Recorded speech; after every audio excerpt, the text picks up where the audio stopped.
Provocação Histórica. Olá, olá, olê, olê, olê, olá, meu convidado especial e nosso grande público.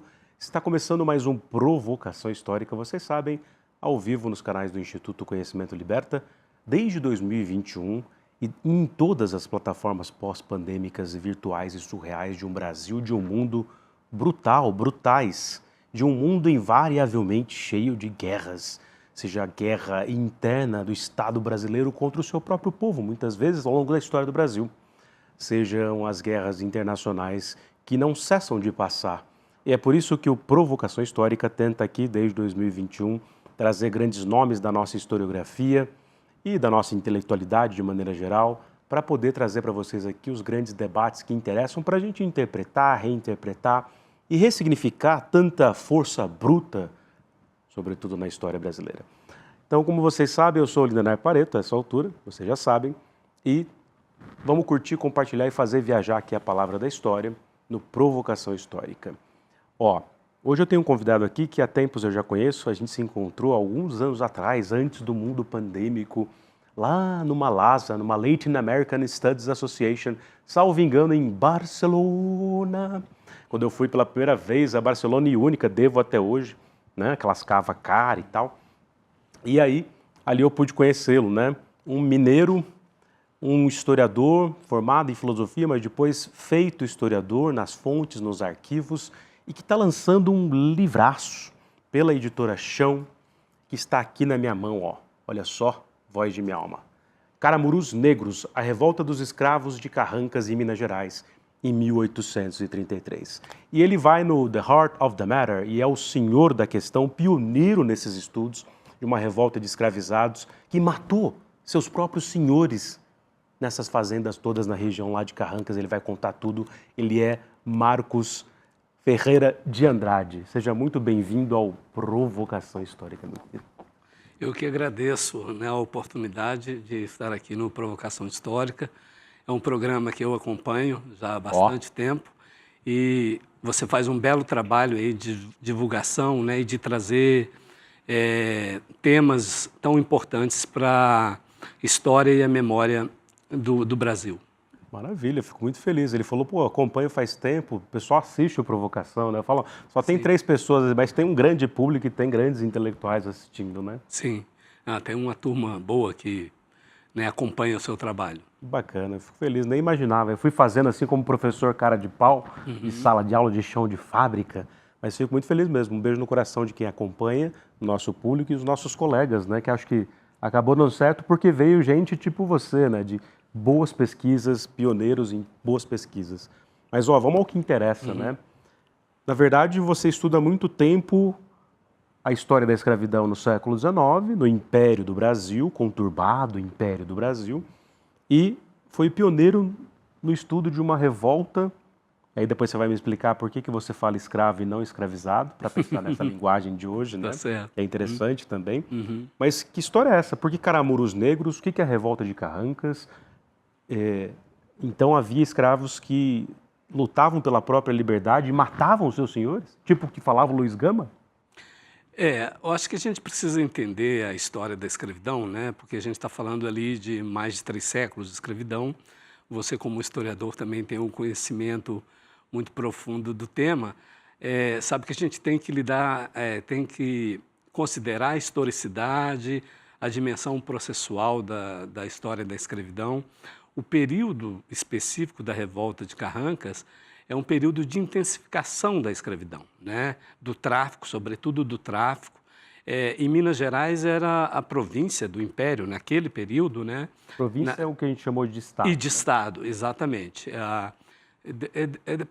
Um pouco antes da independência, né, que passa a ter essa denominação, né? Quando o Brasil se torna Reino Unido a Portugal, ainda na época de Dom João VI, é que as subdivisões passam de capitania para a província, né? Ainda ali no contexto colonial. E isso se mantém ao longo do Império, é equivalente mesmo ao Estado, né?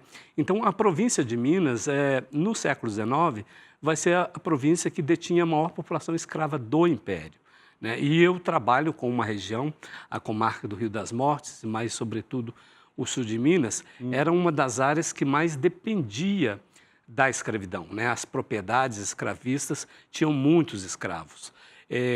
Para você ter uma ideia, até 1833, Minas Gerais absorvia quase a metade dos escravos que chegavam via Porto, né? No Cais do Valongo, no Rio de Janeiro. Então, assim, e a família Junqueira, como outras famílias de elite, atuavam no tráfico interno de escravos, né? Então, muitos desses... Traficantes internos. Internos, esporádico, né? Não era assim...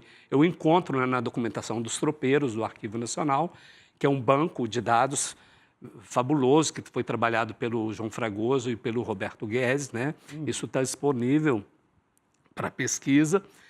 Eu localizei alguns membros da família Junqueira atuando esporadicamente nesse tráfico interno.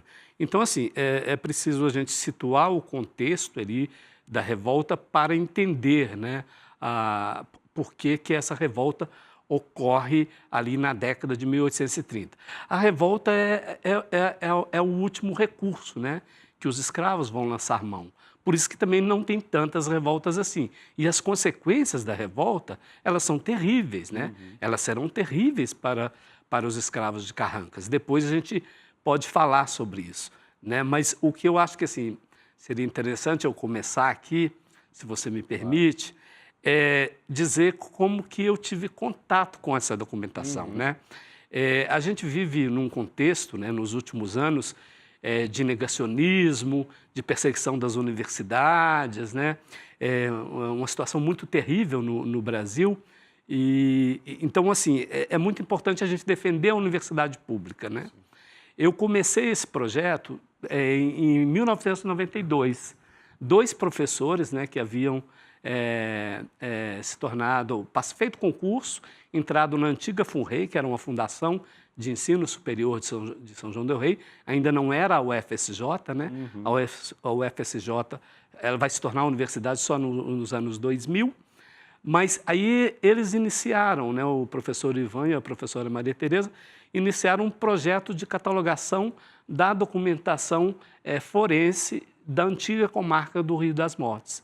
Esse acervo estava no Museu Regional de São João del Rei, hoje ele está no IFAM, né, disponível para consulta, muito bem organizado e tal. Mas naquela época era um acervo completamente desconhecido da historiografia, né? Então, assim, a gente foi catalogar esses documentos e aí eu lembro como na unha, como se fosse hoje, quando chegamos na caixa 4, nos deparamos com esse processo, né? A equipe tinha 2 professores, né, o Ivan e a Tereza, e mais 6 bolsistas, 2 de aperfeiçoamento e 4 de iniciação científica, um projeto financiado pela FAPEMIG. E quando a gente colocou a mão nesse processo, a gente viu que a gente estava com um diamante ali em termos historiográficos para ser uma pedra, né, bruta para ser dilapidada. O meu interesse por aquele documento foi imediato. E a gente transcreveu o documento. A primeira coisa é um documento de mais de 430 folhas manuscritas. 430, com aquela letra que você tem que fazer. Isso. Não é fácil entender, né? Exatamente. Aliás, no livro tem aqui. Isso, Vou até mostrar. Para o pessoal que não é da área de história e está assistindo Provocação Histórica, aqui tem um assento de casamento de um dos escravizados que se revoltaram. Esse tipo de folha aqui, ó. Fecha aqui, voz de minha alma, ó. Aqui, ó. Não, aqui, ó, olha lá. Tá vendo? Vocês estão vendo essa letra aqui? Não, aqui. E invertendo aqui, ó. Esse tipo de letra você tem que ler aqui, o negócio é de... Olha lá. Isso. Ó, é isso que os historiadores do século XIX fazem. E os de antes também, lendo esse tipo de letra aqui, cursiva, você tem que fazer paleografia. Isso, exatamente. Né? Faz um curso, a gente fez curso de paleografia. Você mostra só a primeira página, que é dos autos, né? Que está em letras maiores, que abre o livro, que foi uma estratégia da editora muito bem sucedida. Isso aí é uma parte dos autos, onde tem um depoimento lá, quando os escravos se autodenominam caramurus, né? Por isso que eu dei o título para o livro de Caramurus Negros, mas depois a gente pode falar disso. Então, assim, esse projeto foi o pontapé inicial para depois eu fazer o meu mestrado, né, analisar esse documento, e depois foi criado um curso de especialização de História de Minas, na antiga FUNREI, não tinha curso de História, e depois o curso de História em 2002 e o curso de pós-graduação em História em 2008. Então, assim, eu gostaria de frisar a importância da universidade pública, porque se não fosse uma universidade pública no interior, essa história poderia ainda estar esquecida, não sei quando que ela seria, de fato, contada, né? Eu acho que tem... então, eu queria destacar esse aspecto. Não, fascinante. A gente bem sabe, eu fui professor de uma confessional e de ensino superior, e esse tipo de assunto, inclusive de escravizados, que envolve a própria presença da Igreja Católica no século XIX, eles querem sempre abafar, né? Mas tinha padre que escravizava, tinha, né? A Igreja tinha escravizados aos borbotões, né? Então a gente sabe que se não for a universidade pública, tudo isso é varrido para debaixo do tapete. Exato. Mas é um batismo de sangue, né? Quer dizer, o curso de História, no fim das contas, está surgindo junto com uma documentação que mostra a violência da história da escravidão. Então acho que vale para o nosso grande público aqui, Voz de Minha Alma. Põe o livro aqui na tela para o pessoal ver. Põe também o link no chat. Aliás, é isso mesmo. Eu estou travando aqui já, ó. Nem começamos. E põe o link no chat para o pessoal poder entrar na Editora Chão, que tem textos e documentos e livros maravilhosos, né, com essa história mostrando a documentação. Aliás, eu mando um grande abraço aqui para o pessoal da Editora Chão, para a própria Gabi, que fez a ponte aqui para o Marcos poder vir aqui. Trabalho fundamental das editoras que estão publicando historiadores e historiadoras, principalmente esses que estão atentos à história que forjou o Brasil a ferro e fogo, que é a escravidão. Mas acho que vale, do jeito que você estava me explicando nos bastidores, para aquela pessoa que nunca ouviu falar da revolta de Carranza, queremos detalhes, inclusive dessa história. Eles matam os senhores? Que história foi essa? A revolta ela se inicia na tarde do 13 de maio, de 1833. Então teve um 13 de maio muito violento anterior. Exatamente. É um outro, eu costumo dizer, é um outro 13 de maio, né? Que não tem relação com 13 de maio de 88, porque é 55 anos antes, né? Mas também, de certo modo, está relacionado à memória da escravidão, à intensificação do tráfico, né? À própria violência da escravidão. Então, está conectado, sem dúvida. Mas é um outro 13 de maio, né? Os escravos, o Ventura Mina é o grande líder da revolta, né? O nome dele aparece com muita frequência nos autos. Esses nomes Mina, Congo, Angola, é a designação de origem deles na África, né? Não é bem origem na África, né? É uma designação de área de procedência, né? Nomenclatura de procedência.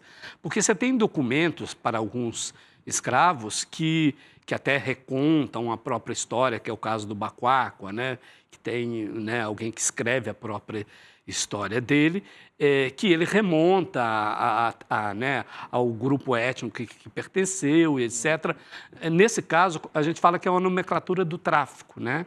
Porque é uma informação que a gente tem pela documentação, seja paroquial, né, de batismo, seja no inventário, né, quando o escravo é avaliado, seja na documentação criminal, no caso dos escravos insurgentes. Então, é uma nomenclatura que remete à Costa da Mina, uma grande região. Então, a gente pode considerar que o Ventura Mina é um escravo que veio da África Ocidental, né? Os escravos, por exemplo, o Antônio Benguela é outro escravo muito importante que participa da revolta. Inclusive, né, tem uma passagem no processo que é ele que, antes de atacar a terceira fazenda, ele pula no terreiro da agregada, bate no peito e diz: vocês não costumavam falar nos caramurus? Nós somos os caramurus e vamos arrasar tudo. Né? Fala isso? Ele fala isso. Quer dizer, isso está no depoimento da Maria Joaquina do Espírito Santo, dizendo que o escravo disse isso. Né? É uma fonte que é a voz, não literalmente do... não é a voz do escravo, né? Por isso que a gente tem que tomar muito cuidado, né? Nós, como historiadores, a gente problematiza as fontes, né? Porque, por exemplo, um processo criminal, ele tem vários discursos, né? Ele tem o libelo acusatório, que é do promotor, ele tem o interrogatório dos réus, no caso dos escravos, que a gente não sabe em que condições foram feitas, né? Tem notícia em jornal de que os escravos apanharam durante o interrogatório. Foram torturados, exatamente. Então, assim, a gente tem que tomar muito cuidado também com o que está escrito, né, no documento, não tomar aquilo como verdade absoluta. Como verdade, né? Absoluta, né? E nós, pelo nosso ofício, a gente também confronta as fontes, né? A gente pega outras fontes, complementa e problematiza, inclusive, aquilo que pode ser uma mentira, né? Fake news antiga, né? Exatamente. Então, assim, a gente tem todo esse cuidado. Maravilha. E aí, voltando então ao contexto da revolta, né? Então, ela começa ao meio-dia, do dia 13 de maio de 1833. O Ventura Mina, mais outros escravos, matam o senhor, o filho do deputado, o Gabriel Francisco de Andrade Junqueira. Filho do deputado Gabriel Francisco Junqueira, que se encontrava no Rio de Janeiro. O Gabriel Francisco Junqueira é um personagem muito importante nessa história. Ele representa não só a elite escravista, mas aquela elite política chamada liberal moderada, os liberais constitucionalistas, ou seja, que defendiam a monarquia, mas defendiam uma autonomia do parlamento. Eles tinham um confronto muito grande com o Dom Pedro I, né? Então, quando o Dom Pedro abdica do trono, em 31, ele vai a Minas, meses antes da abdicação, tentar recuperar o seu prestígio político. E ele vai com o ministro Maia. E o ministro Maia era do Rio, mas era candidato a deputado por Minas Gerais. Naquela época, isso era possível. O Evaristo da Veiga também era do Rio e eu acho que foi 3 legislaturas por Minas Gerais. E qual a resposta que os mineiros dão ao imperador, né? Eles derrotam o candidato ao imperador e quem é eleito é o Gabriel, entendeu? O Junqueira, 2 anos e pouquinho antes, né? E então, quando a revolta acontece, é esse contexto de vacância do trono, de muita experimentação política no Império, né? De essas elites se degladiando também. Ele estava na corte, no parlamento, e os escravos iniciam uma revolta na fazenda dele. Começa na fazenda dele. Hoje seria qual cidade? Hoje é Cruzília. Tem as ruínas dessa fazenda, né? Na verdade, na época, isso pertencia ao curato de São Tomé das Letras. E, por sua vez, a grande freguesia de Carrancas, né? Por isso que eu batizei de Revolta de Carrancas, porque eram pequenas povoações, né? Uma área rural, né? E tinha uns arraiais, mas a vida circulava muito na área rural e que pertencia à grande freguesia de Carrancas. Então, o Ventura Mina inicia essa revolta, eles tiram o senhor do cavalo, à força, né, quando ele vai supervisionar o trabalho dos escravos na roça, e o matam à paulada. A paulada. E aí, porque com os instrumentos que ele tinha de trabalho, e também foice, né? Aí, quando o senhor estava morto, né, o filho do deputado estava praticamente morto. E era relativamente jovem, então. Era jovem. Tanto é que era chamado de senhor moço. Então, assim... Minha moça, senhor moço. Isso, o senhor moço. Nos autos aparece essa expressão, o senhor moço. Os escravos falam, o senhor moço. E aí um escravo de confiança, o Francisco, pega o cavalo do senhor e corre na frente, né? Porque se eles estavam trabalhando na roça, dá para a gente imaginar que tem uma certa distância ali da casa senhora. Leal ao Junqueira. Isso, o escravo Francisco, né, pega o cavalo do senhor e vai até a sede da fazenda.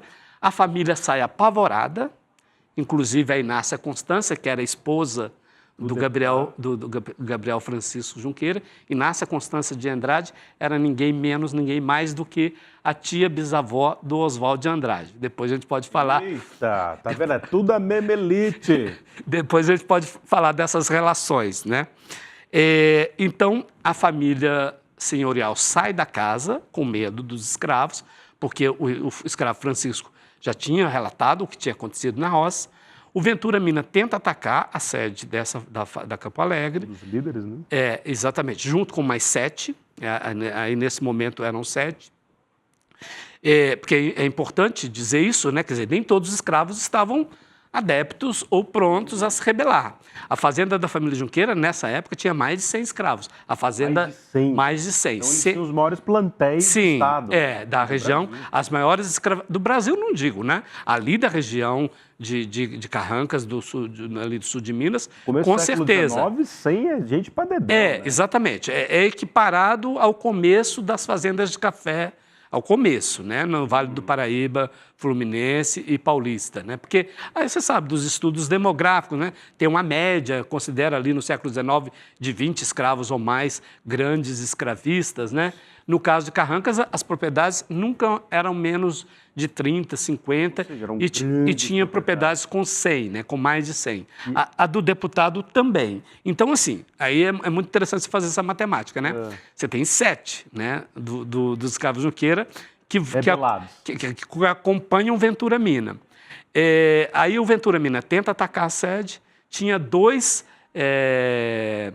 cavaleiros, ou 2 capitães do mato, ou aparece dessa forma nos autos, guardando a fazenda. Então, ele não atacou, porque o que os escravos tinham? Os instrumentos de trabalho. Né? Os cavaleiros ou os capitães do mato estavam armados. Né? Arma de fogo.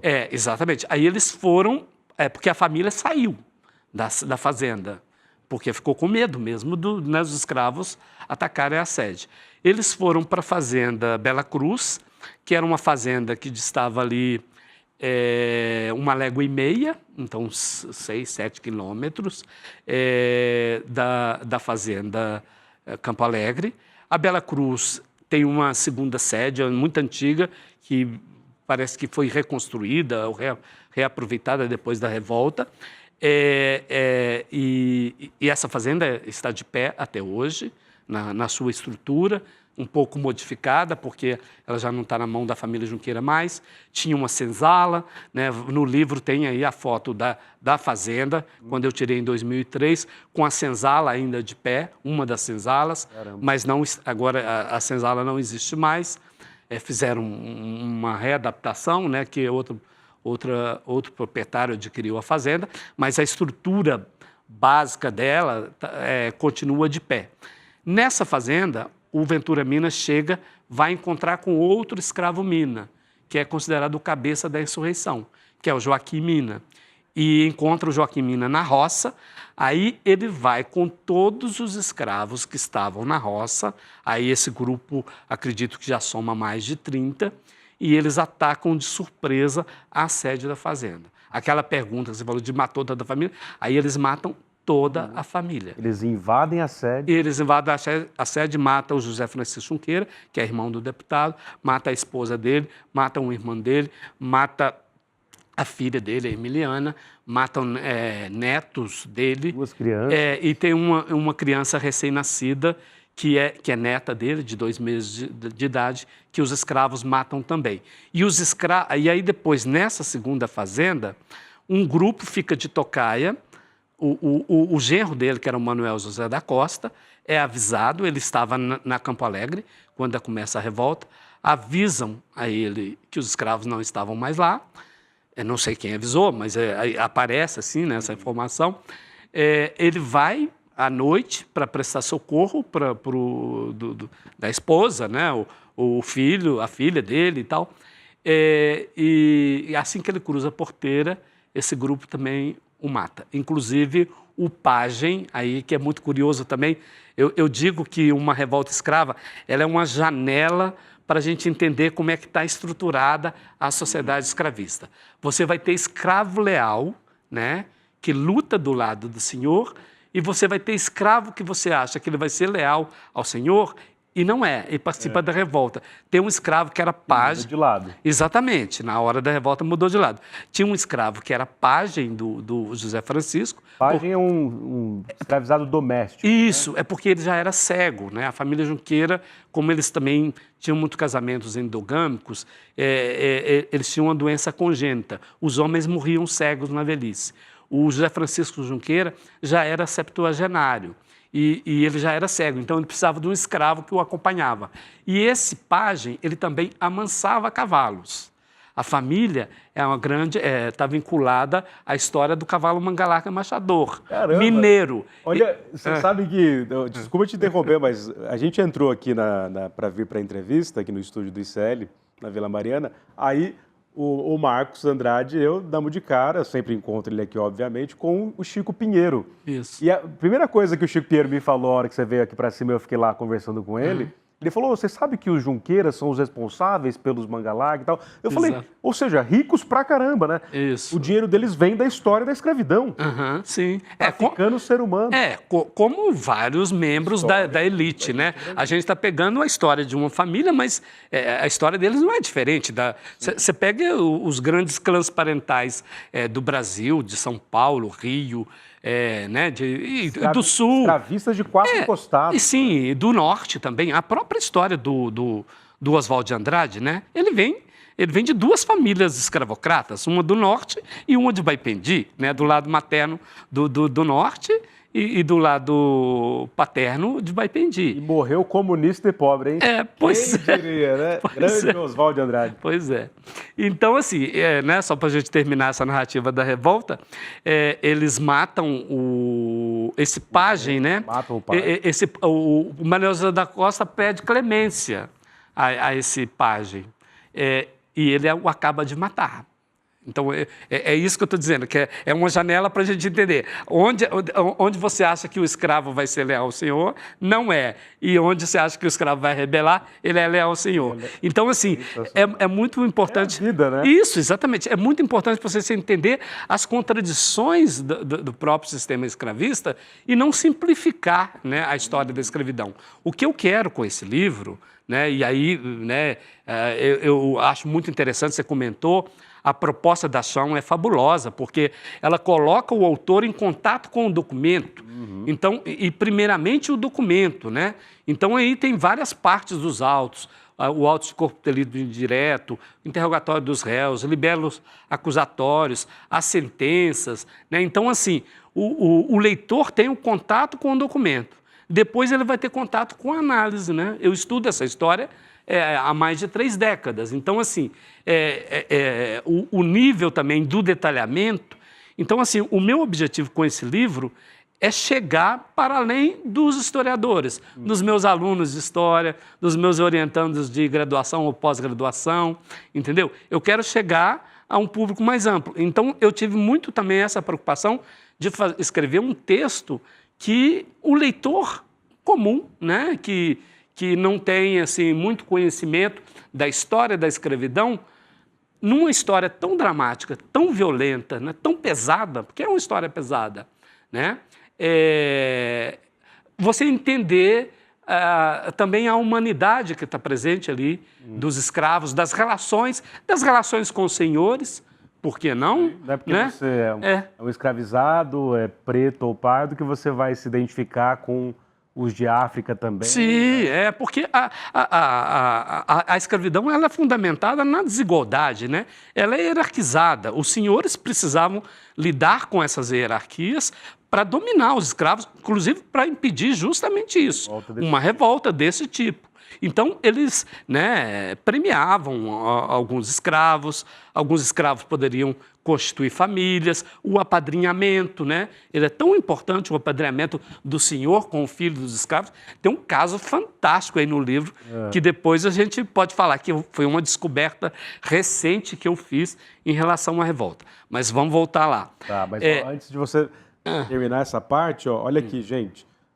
O livro é uma riqueza de detalhes. Aqui tem, por exemplo, fecha aqui em mim, Voz de Minha Alma, 2 fotografias do século XIX, né, que mostram a etnia aqui dos escravizados, Deixa eu abrir aqui direito, aí, para cá.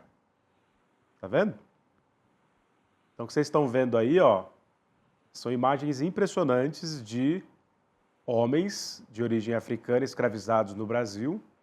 Olha lá, que estão aqui também no livro Caramuru Negros, do Marcos Andrade.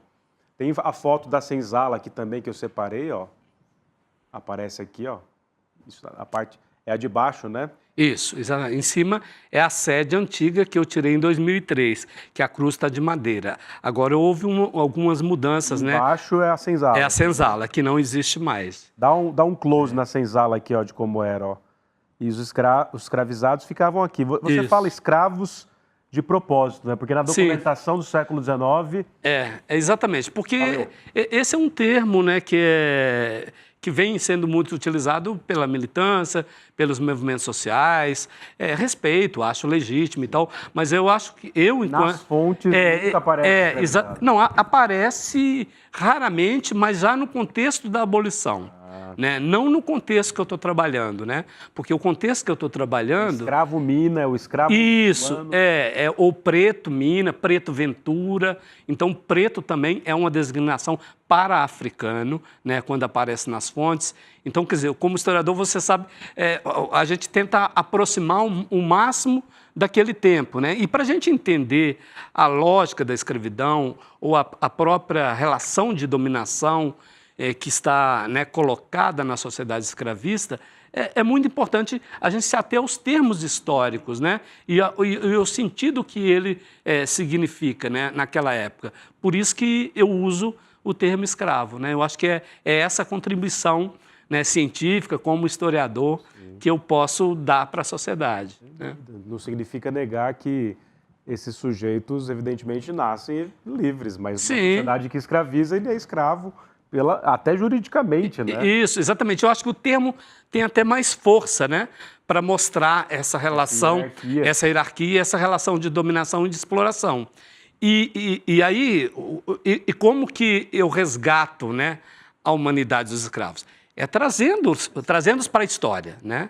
O Ventura Mina está na história. Protagonista. Como líder da revolta. O Antônio Benguela, que se autodenomina Caramuru, gostava de ser chamado de Antônio Caramuru. Eles pegam um termo indígena, portanto. Na verdade, esse termo é um termo que remete lá à colonização, né? A história do Diogo Álvares Correia, né? Que é um náufrago, que náufraga na Bahia, é capturado pelos tupinambás e ele usa o seu arcabuz e mata um pássaro. E aí ele vai ser visto ou interpretado na língua tupi, né? Caramuru é o homem do fogo ou filho do trovão. Então, a gente pode dizer a mesma coisa que acontece com a Anhanguera, né? Que bota fogo no álcool e aí os índios vão pensar que vai botar fogo na água, né? Então, aquilo cria no imaginário indígena uma força muito grande, ele se torna aliado, né, dos tupinambás, e ele também vai ter depois, historicamente, ele tem um papel fundamental na colonização na Bahia, porque ele é aliado dos jesuítas no processo colonizador. E então, eu acho que o termo Caramuru, aí é muito interessante a gente entender a transposição lá para a década de 30, né? O que era Caramuru na década de 30? Caramuru, na década de 30, era o grupo que estava próximo ao imperador, ao Dom Pedro I. Né? Alguns deles eram restauradores, ou seja, depois que o Dom Pedro abdicou do trono, eles defendiam o retorno do imperador. Então, isso é fascinante, quer dizer, eu sei que eu estou interrompendo ele bastante, vocês vão me xingar, mas quando tem mais intimidade é muito mais fácil.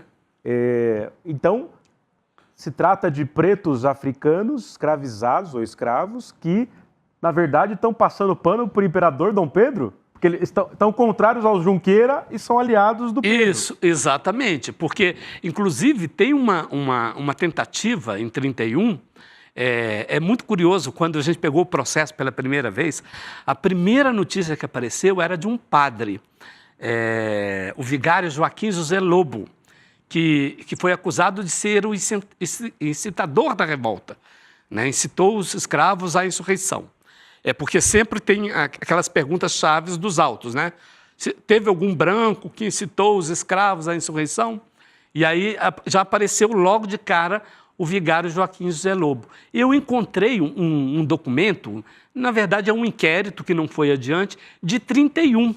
Em 1831, o padre, que é lá de Carrancas, esse é lá de Carrancas mesmo, de um lugar chamado a Capela do Saco, depois ele foi transferido para lá, que tem uma igreja antiga do século XVIII e tal, que até está tendo uma campanha para restauração.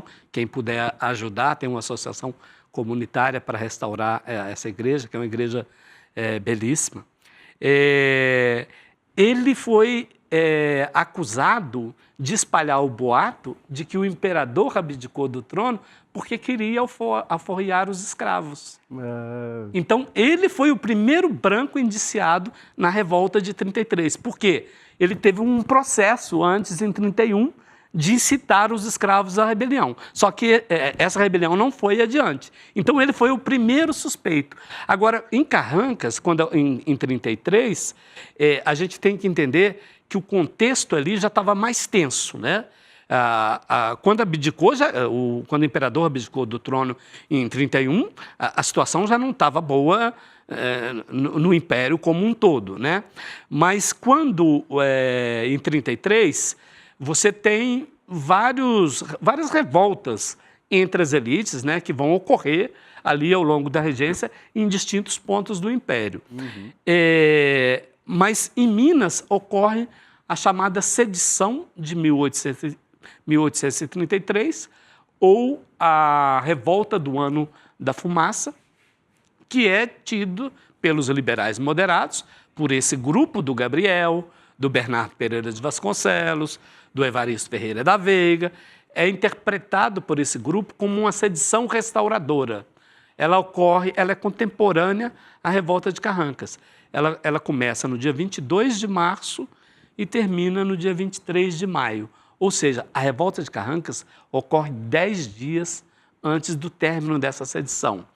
E aí, nessa sedição, espalha, aí tem um outro branco, que aí é esse branco que vai ser preso, vai ser interrogado, depois ele vai ser solto. Ele é que é acusado de patrocinar a revolta, espalhando o boato de que os caramurus de Ouro Preto, que tomaram o poder dos liberais moderados durante esses 2 meses, haviam abolido a escravidão em Ouro Preto. Ou seja, ele espalhou o boato para o Ventura Mina e o Ventura Mina espalhou esse boato nas senzalas. Botando o nome. Isso. E aí, por isso que os escravos vão dizer, o Francisco Silvério está dizendo que os brancos estão guerreando entre si, mas que os caramurus estão lutando do lado deles, que os caramurus aboliram a escravidão. Claro que não é preciso deixar muito claro, é uma fake news, né? O que acontece nesse período, na década de 30, né, o tráfico está a todo vapor, né? O que está em discussão é a lei da abolição do tráfico, de 31. Mas, mesmo assim, os traficantes e os senhores, o que eles fazem? Sobretudo os traficantes. Eles abarrotam os portos de escravos, né? Você tem ali, depois de 33, você tem uma queda de 31 a 33, por causa da lei de 31, mas depois esses números só vão aumentando, até 50, até a lei realmente... 150 são esses mercados de compra e venda de escravos. Isso, exatamente. Aí você tem uma lei, a Lei Eusébio de Queiroz, né, que põe fim ao tráfico. Você tem uns 5 anos ali de um tráfico clandestino, ainda tem alguns casos, mas ali o tráfico atlântico termina. E nós estamos falando de 33, então é um momento em que a escravidão ali está bombando, está de vento em popa. Reinventada. Exatamente, até tem uma discussão na historiografia sobre segunda escravidão nesse período, né? Então, na verdade, você tem uma intensificação da escravidão, então não tinha nem de longe abolicionista, é só o boato mesmo, né? E aí o Francisco Silvério espalha esse boato, dizendo que os caramurus de Ouro Preto, que tomaram o poder, né, destituíram os moderados. E aí é um detalhe muito importante, você vai ter 2 governos em Minas. Os liberais moderados transferem a sede do governo legal para São João del Rei. O Manuel Inácio de Melo e Souza, que era o presidente da província na época, e o Bernardo Pereira de Vasconcelos, que era o vice, vão para São João del Rei, se instalam ali e chamam o governo de Ouro Preto de governo intruso. E o Francisco Silvério tem uma acusação sobre ele que faz muito sentido. no processo, os autos diz que ele promoveu a insurreição com o objetivo de desviar a marcha da Guarda Nacional, que estava aquartelada ali em São João del Rei, que já dava sinais de derrota dos os chamados restauradores em Ouro Preto. Então, claro, para você desviar o foco, se você tivesse uma revolta de grandes proporções, e, na verdade, a Guarda Nacional de Baipendi, Lavras, Campanha, socorreu os Junqueiras, quando a revolta começou, né, no decorrer da revolta. Então, e é muito curioso que a revolta, ela estava programada para acontecer no dia, na festa do Espírito Santo, no dia 24 de maio. Ou seja, ela foi antecipada porque eu acho que o Francisco Silvério estava percebendo os sinais da derrota ali do grupo político dele, né? Quanta nuance, né, Marcos? Exato. Então, assim, eu costumo dizer que a revolta de Carrancas, ela não é simplesmente aquela coisa que os escravos vão lá e matam a família, né? Ela está conectada com um processo mais amplo da macropolítica imperial, né? Porque eles matam a família de um deputado. Por exemplo, pesava sobre o Gabriel Junqueira, os oponentes políticos dele, de que a campanha política e a vitória do Gabriel em 31 tinha sido patrocinada pelo Bernardo Pereira de Vasconcelos, que ele teria injetado dinheiro na campanha dele, entendeu? Então, assim, o Gabriel, ele não era, assim, um político de expressão de ideias, não tinha, né? Não é igual o Evaristo, que tinha jornal, não era igual o Bernardo Pereira de Vasconcelos, que tinha jornal também e tinha formação em Coimbra, né? Ele não era um intelectual moderado, né? Desse grupo que tinha um conhecimento também teórico de política, né? Ele era um representante dessa elite, né? Econômica, que fez fortuna, riqueza, à custa da escravidão, do trabalho escravo, ele como muitos. Então, assim, e aí você tem uma disputa entre essas elites pelo poder, nesse momento também de vacância do trono, de muita experimentação política, por isso que isso conecta com a macropolítica imperial. Mas você tem um outro lado, né? Os escravos estão fazendo as leituras políticas possíveis, né? E é por isso que eu dei esse título, né? Quer dizer, Caramurus Negros. Eles, é claro que aos nossos olhos hoje, né? Eles foram vítimas de um boato, né? Eles acreditaram num boato, mas eles acharam que os caramurus haviam acabado com a escravidão em Ouro Preto e que os Junqueira os escravizavam ilegalmente. Então, sensacional. Aí, vamos... Então, eles matam em legítima defesa. Exatamente. Para lembrar, décadas depois, o próprio Luiz Gama falando isso. Ó, senhoras e senhores, se a gente estivesse no Jô Soares aqui, saudoso Jô, todo mundo ia falar, né? Porque o Marcos Andrade é um grande narrador, grande pesquisador, pioneiro, né? Os trabalhos dele, além desse livro aqui, anteriores sobre a Revolta de Carrancas, que ele vai denominar, né, em função das fontes, é um trabalho pioneiríssimo e feito em universidade pública, gratuita e de qualidade. Então, eu queria te agradecer e acho que você pode terminar dizendo ao nosso grande público o que aconteceu com os revoltosos. Olhando para a câmera 5. Tá. Quem se revoltou contra a elite política, aconteceu o quê? Na verdade, como eu estava dizendo, essa revolta, ela tem uma das condenações, pelo menos a que a gente tem notícia, a maior condenação coletiva à pena de morte da história da escravidão brasileira. Por que eu estou falando que se tem notícia, né? Eu tive contato com essa história em 1992. Em 1842, o Cônego Marinho escreve o livro A História da Revolta Liberal de 42. Ele era liberal moderado também, ele conhecia a família Junqueira. Ele diz, né, textualmente nesse livro, que 9 anos antes, ou seja, em 33, a família Junqueira tinha sido, né, parte dela tinha sido morta pelos escravos. E ele vai dizer que existiam provas irrefragáveis nos cartórios de São João del Rei que toda uma família foi assassinada, inclusive uma criança de peito. Estou usando quais os termos que ele utiliza, né? E eu vou colocar a mão nesse processo em 1992, ou seja, 1 século e meio depois, né? E aí, aí por isso que eu também falo com muito cuidado. É claro que a gente que estuda a história da escravidão, a gente acha que assim, né, uma revolta dessas proporções dificilmente vai passar em branco. Mas a revolta de Carrancas, ela passou em branco, né? Em 1913... apagada por brancos, né? Pois é. Em 1913, o Arquivo Público Mineiro publica um conjunto de documentos, e isso está na apresentação, e eu dou uma explicação para isso também. Em 1913, o Arquivo Público Mineiro publica um conjunto de documentos sobre a sedição militar de 1833. E tem uma correspondência do juiz de paz de Baipendi, que está nos autos, que está no processo, porque são vários documentos apensos, né? Ele diz, ele relata a revolta, ele fala do número de mortos e tal. Só que depois é que eu vou investigar, né, vou pegar o processo e tal, é que eu vou ver que tem a maior condenação coletiva da história da escravidão. Foram condenados à forca? 17 foram condenados à forca.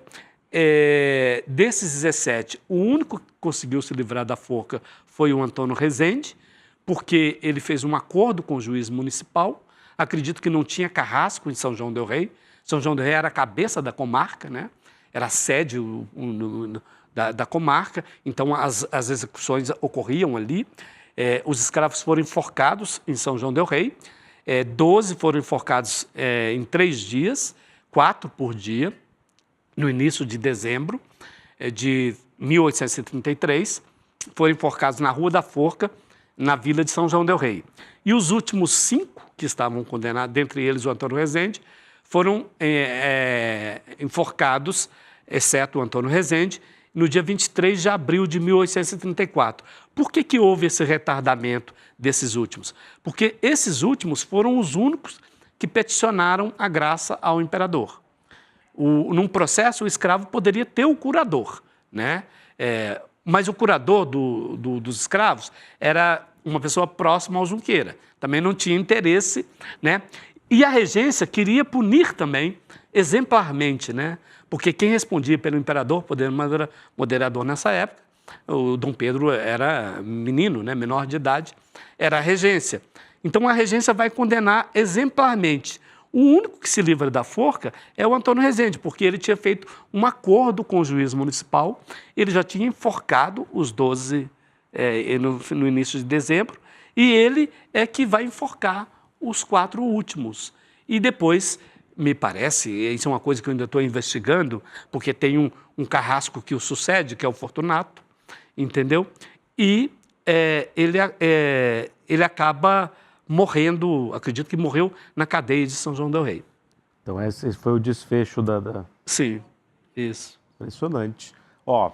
Infelizmente chegou a hora de ir aqui, né? Eu agradeço a vocês, o nosso grande público, a produção, ao Marcos Ferreira de Andrade, que é esse excepcional narrador, que tem que voltar depois para, né? Podia ficar aqui umas 2 horas falando de tudo isso. Parabéns pelo trabalho, pela coragem da verdade, por fazer isso há muito tempo, né? Sem usurpar o trabalho de ninguém, né? Ou seja, na unha, indo ali nas fontes. Então, parabéns e muito obrigado por ter vindo ao Provocação Histórica. Eu que te agradeço essa oportunidade. Muito obrigado. Muito obrigado. Até a próxima. Tchau, tchau. Já tá valendo? Tá valendo. Tá.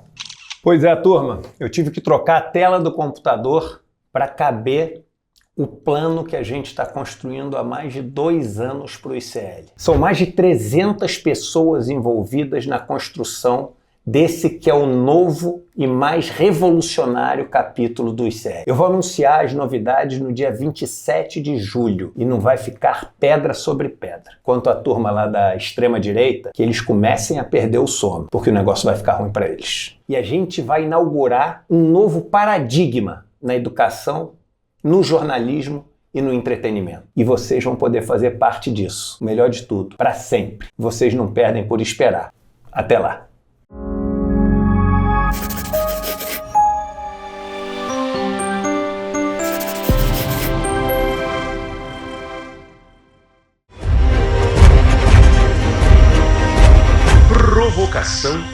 Histórica.